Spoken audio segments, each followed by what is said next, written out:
6 number round complete হয়েছে। 7 number রাউন্ডের জন্য এখন আমাদেরকে একই কাজ, প্রথমেই শেল করতে হবে আমাদেরকে। সো শেল, মিডল স্টিচে শেল, আপনি যেভাবে ইচ্ছা করতে পারেন। ফার্স্টে 3 চেইন 3 করে একটা ডাবল ক্রোশে সমান করে নিয়ে তারপরে আরও দুটো ডাবল ক্রোশে করতে পারেন। এরপরে আমাদেরকে করতে হবে 2 চেইন। প্রত্যেকবার একইভাবে স্টার্ট হচ্ছে কাজটা, সো মনে রাখার জন্য কাজটা খুব easy.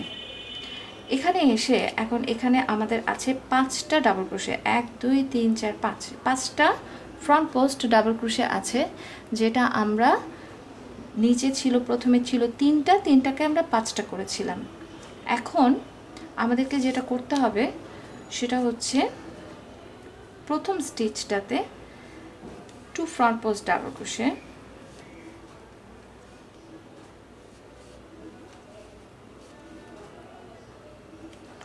Next stitch 1 front post double crochet, তারপরে যে স্টিচ অ্যাকচুয়ালি 3 নাম্বার স্টিচ যেটা হচ্ছে 5টার মাঝেরটা, সেখানে যে আমাদেরকে করতে হবে একটা পপকর্ন। সো এখানে আমরা করব 5টা, এখানে আমরা করব 5টা ডাবল ক্রোশে। সো 1 2 3 4, এই হলো 5, 1 2 3 4 5, এই হলো 5 নাম্বার স্টিচ। এটাকে টেনে আনবো, এখান দিয়ে এটাকে টেনে বের করে নিয়ে আসবো। আনার পরে নেক্সট যে স্টিচটা আছে 4 নাম্বার স্টিচ, 4 নাম্বার স্টিচে একটা front post double crochet, 5 number স্টিচে দুটো front post double crochet. Okay, chain 2, আবার শেল 1 2 3, চেইন 2। নেক্সট 5টা ডাবল ক্রোশের জায়গায় আবার আমরা এসেছি। সো প্রথম front post double crochet 2 front post double crochet, 1 front post double crochet, পপকর্নের জন্য করব 5টা ডাবল ক্রোশে, সবই ফ্রন্ট পোস্ট হচ্ছে। সো প্রত্যেকবার বলছি না আর কি। 1 2 3 4 5। এখন এখান থেকে এটাকে টেনে বের করে নিয়ে আসবো। 4 নাম্বার স্টিচে 1 ফ্রন্ট পোস্ট ডাবল ক্রোশে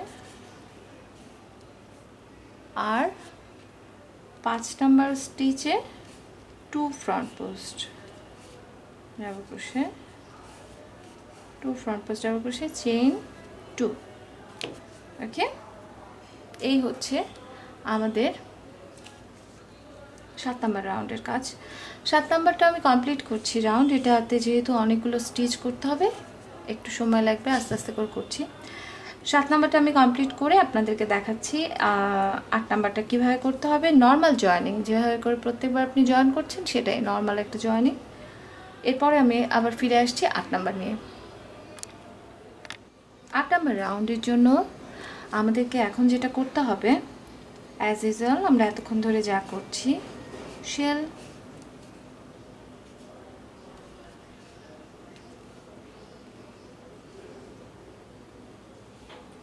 প্রথম স্টিচ, শেল,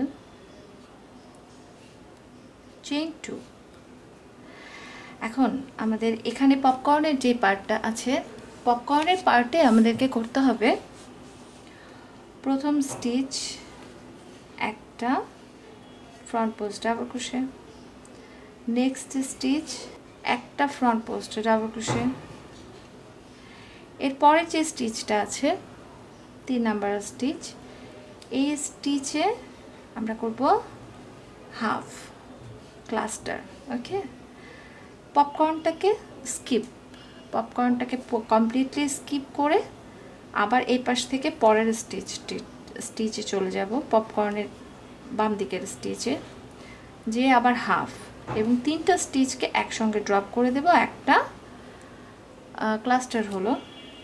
নেক্সট পরপর দুটো যে স্টিচ আছে, দুটো স্টিচে একটা করে front post double crochet,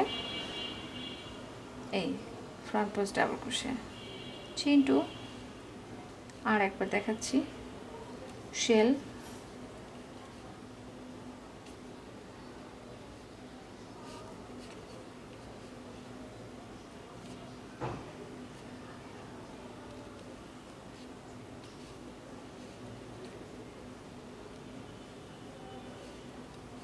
chain 2, প্রথম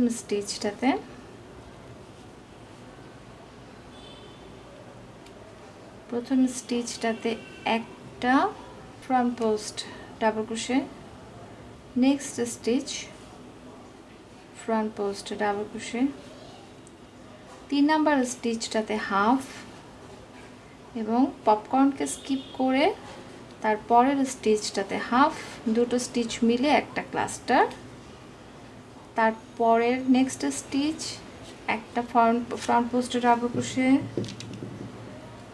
তারপরের স্টিচে front post double crochet, chain 2।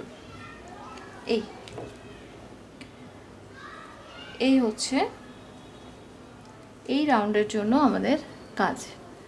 পপকর্নগুলোকে আমরা স্কিপ করে যাব, পপকর্নগুলো এভাবেই থাকবে এরকম, এবং এরপরে একটা নর্মাল জয়েনিং লাস্ট স্টিচে, এখানে নর্মাল একটা জয়েনিং হবে, 8টা শেল হবে, 32 front post double crochet, 8 front post double crochet 2 together, এই ক্লাস্টার যেটা 8 front post double crochet 2 together, আর 16 চেইন 2 স্পেসেস।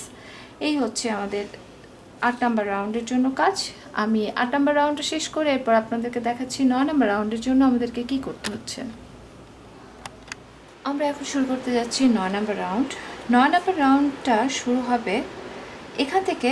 এতক্ষণ আমরা যেভাবে করে সেন্টার স্টিচটাতে একটা করে শেল করে আসছিলাম, এই জায়গায় এসে কাজটা চেঞ্জ হচ্ছে, এবং এখানে এসে এই শেলটা স্প্লিট হয়ে যাচ্ছে, দুদিকে ভাগ হয়ে যাচ্ছে।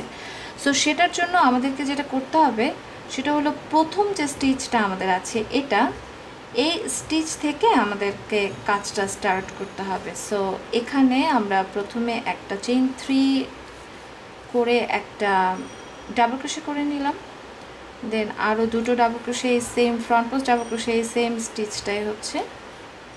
সো এই 1 চেইন 1, নেক্সট স্টিচটাকে আমরা বাদ দেব, মিডলটাকে বাদ দিয়ে থার্ড নাম্বারটাতে আবার আমরা যাব, যে এখানে একটা শেল করে ফেলবো। সো শেল এখানে চেইন 2, ওকে, এই হচ্ছে শেল, দুটো স্প্লিট হয়ে গেল।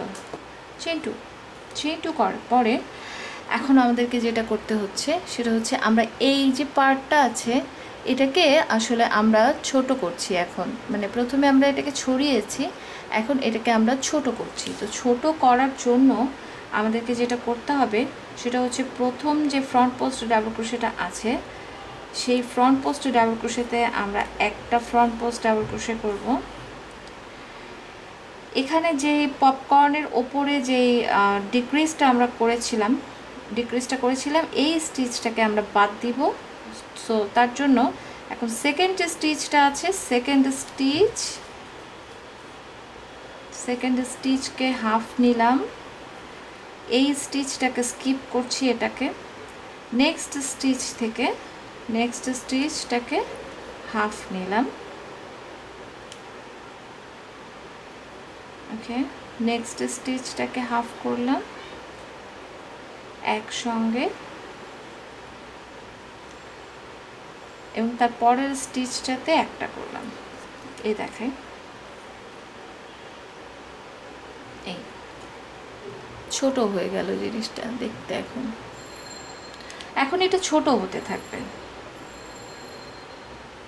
এটা ছোট হতে হতে একটা হয়ে যাবে, মিলিয়ে যাবে। এখন তো 3টা এসেছে, ছোট হতে হতে একদম মিলিয়ে যাবে। চেইন 2, আবার আমরা শেলের জায়গাটায় আছি। তো 1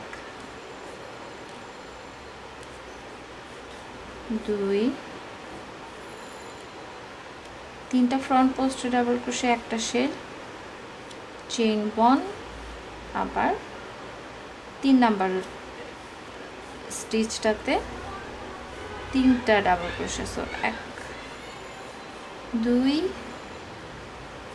3, চেইন 2, আর একবার প্রথম স্টিচে একটা front post double crochet, second স্টিচে আর তারপরের স্টিচটা মিলে আমরা একটা ক্লাস্টার করব। সো এখানে হাফ, মাঝের স্টিচটাকে আমরা বাদ দিচ্ছি প্রিভিয়াস রাউন্ডে যেটাকে আমরা ক্লাস্টার করেছিলাম। তারপরের স্টিচটাতে হাফ নিয়ে 3টা স্টিচকে একসঙ্গে ড্রপ করে একটা করে ফেললাম এবং তারপরের স্টিচে একটা front post double crochet. So এখন এখানে টোটাল 3টা স্টিচ আছে, চেইন 2। এভাবে করে আমরা এই রাউন্ডটা কমপ্লিট করব। আমরা করছি রাউন্ড নাম্বার 9। রাউন্ড নাম্বার 9 শেষ করে আপনি করবেন 16টা শেল আর 16 ফ্রন্ট পোস্ট ডাবল ক্রোশে আর 8 front post double crochet 2 together, এটা আর হচ্ছে 8 চেইন 1 স্পেসেস আর 16 চেইন 2 স্পেসেস। এই হচ্ছে আমাদের কাজ। আমি 9 নাম্বার রাউন্ডটা শেষ করছি, শেষ করে আমি দ্রুত দেখাচ্ছি আপনাদেরকে 10 নাম্বার রাউন্ডটা কেমন করে করতে হবে।